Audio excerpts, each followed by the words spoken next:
Welcome to our channel.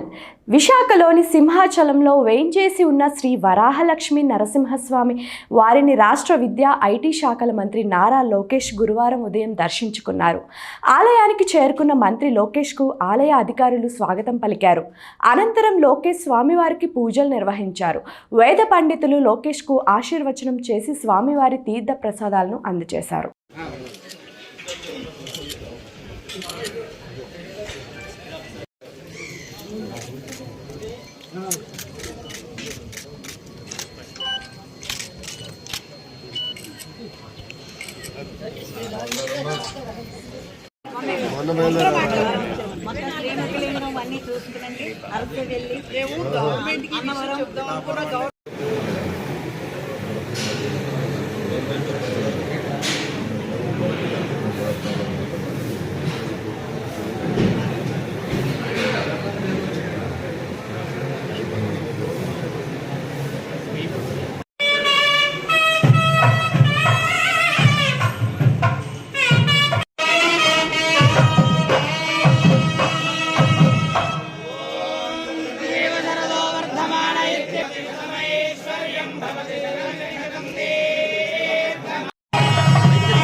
వరాహ నృసింహ ప్రభువుగా ఉన్నటువంటి రూపం ప్రపంచంలో ఇది ఒక్కటే సింహాచలం మాత్రం.